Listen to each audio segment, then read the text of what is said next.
arrived in the city, the first thing he did was go and visit his fiancée, Mina, who had been waiting anxiously for him. John, where have you been? I've been so worried. I was being held against my will by a terrible man. With some stories are better left untold, my dear. I'm here, safe and sound. But you, are you all right? You look so frightened. It's my dear friend Lucy. She's very ill. A few days ago, she developed 2 small holes in her neck. And she's gone pale and is acting so strangely. Sleepwalking in the garden. 2 small holes, did you say? Oh, we must call Dr. Van Helsing, and right away. The good doctor examined young Lucy thoroughly and gave a strange diagnosis. She had been bitten by a vampire. Van Helsing began treating her with blood transfusions, hoping to save her life. But it was too late. The young woman was beyond treatment, and that same night, the breath left her in her sleep. John now feared that he wasn't crazy at all, but that Dracula himself had followed him to London. We must find that man, John. He will attack again. But how shall we find such an unnatural beast? Where would we start? There are certain places where vampires like to hide. We'll begin tonight.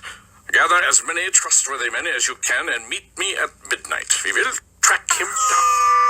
All that night, they searched for the vampire, but with no luck. The next morning, John sat wearily at the breakfast table with Mina.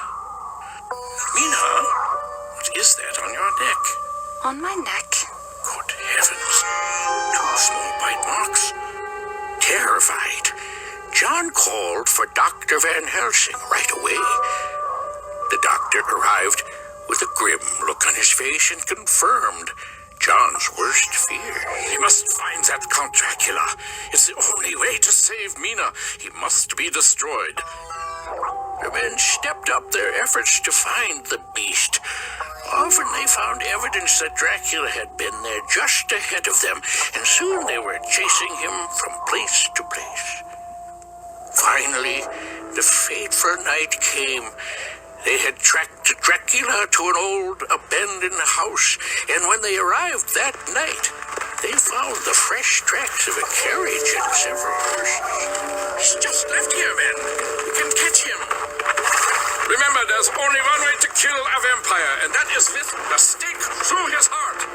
All of you, have your stakes ready. They rode furiously and soon saw the caravan up ahead in the dark. No one else would be traveling at this time of night, so it had to be him. Faster and faster they rode until they came up level with the strange carriage. In the windows, they could see a long, dark box. It was Dracula's coffin. That's it, men. He needs to sleep in his own Transylvanian earth. Stop the horses! The men grabbed the reins of the Count's horses and quickly brought the carriage to a halt.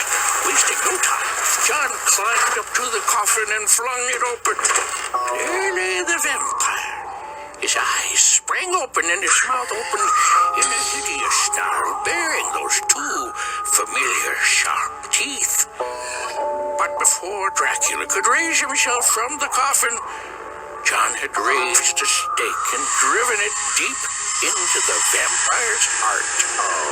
With one terrible shriek, the great Count Dracula began to wither and shrivel before the men's very eyes until his body crumbled back into the earth. John breathed a great sigh of relief. Finally, the monster was beaten, and Mina and the rest of the world were free of his curse forever.